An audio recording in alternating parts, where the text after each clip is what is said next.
सबको जय मसीह। आज हम बात करेंगे क्या परमेश्वर ने मेल एंजल्स बनाए हैं तो फीमेल एंजल्स क्यों नहीं बनाई, ऐसा क्यों। जैसे कि अक्सर हम फिल्मों में देखते हैं फीमेल एंजल्स को, मेल एंजल्स को, लेकिन मैं आपसे वादा करता हूँ कि आज आपके सारे डाउट क्लियर हो जाएंगे जब हम बाइबल में से वचनों को कुछ पढ़ेंगे और समझेंगे। हालेलुया। मैं आपको बताना चाहता हूँ कि जो बातें मैं आपको बताना चाहता हूँ वो कोई अनुमान नहीं है, यानी कि सोच विचार नहीं है, ये ठोस हैं। वचन के अनुसार हम बात करेंगे। जैसे कि उत्पत्ति की किताब में अनेकों बार स्वर्गदूतों का जिक्र हमें मिलता है, पढ़ते हैं हम, यहाँ पे स्वर्गदूत आया, वहाँ पे आया, बार बार जिक्र होता है। जितनी बार हम स्वर्गदूतों के बारे में पढ़ते हैं, जानते हैं, तो बार बार इसका यही जिक्र आता है कि ये परमेश्वर के बनाए हुए स्वर्गदूत हैं, स्वर्ग में रहने के लिए, स्वर्ग के कामकाज को देखने के लिए। तो इनको सन ऑफ गॉड कहा गया है, इनको संबोधित करने के लिए, इनको ऑनर देने के लिए।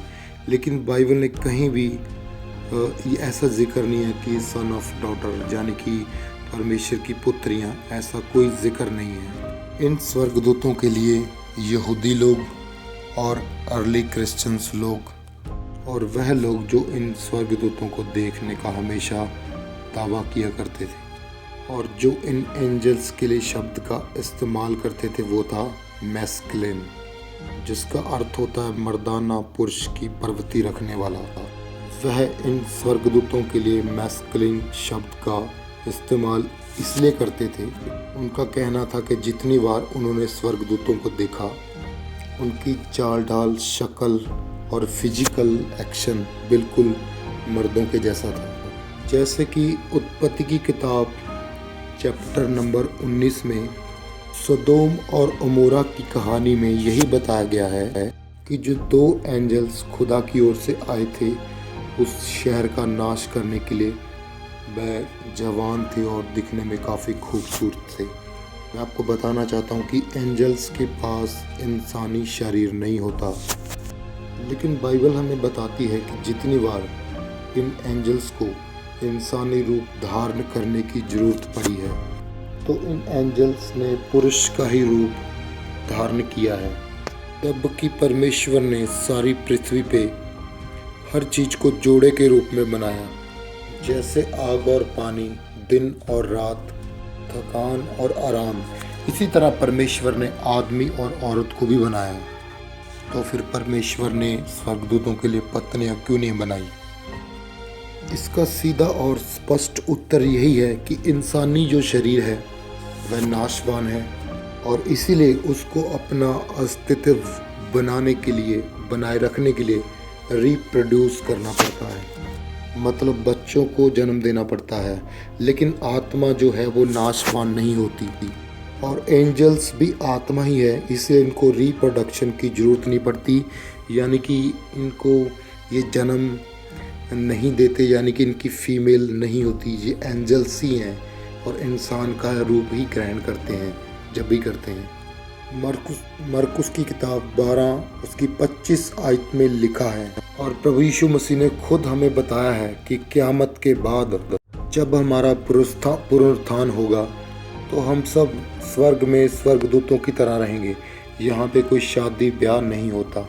अगर आप बुक ऑफ इनॉक 5 उसकी 15 आयत को पढ़ते हैं तो वहाँ पर यहोवा परमेश्वर खुद कहते हैं, इस कारण पुरुषों को मैं पत्नियाँ देता हूँ जिससे वह बीज को बोएं और उनके द्वारा संतान उत्पन्न करें, जिससे कि पृथ्वी पर कर्म किए जाएं। आगे हम सेम अध्याय उसकी 7 आयत से फिर से पढ़ेंगे।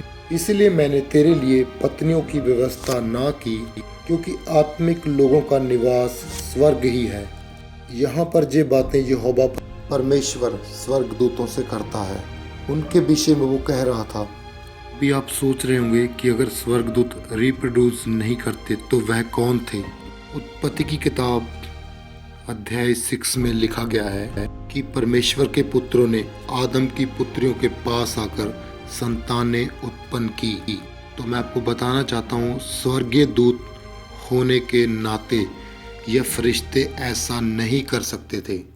इसलिए इन्होंने अपना असली जो रूप था वो त्याग दिया, जिसका प्रमाण यहूदा की किताब चैप्टर नंबर 1 उसकी 6 आयत में मिलता है। आज की डेट में इटली की क्रिश्चियनिटी और अन्य देशों में के संगठनों में जो रोमन कैथोलिक चर्च के आधुनिक प्रवक्ता हैं, नन्स को स्वर्गीय फीमेल एंजल्स की उपाधि देना स्टार्ट कर रहे हैं। ये कौन कर रहे हैं?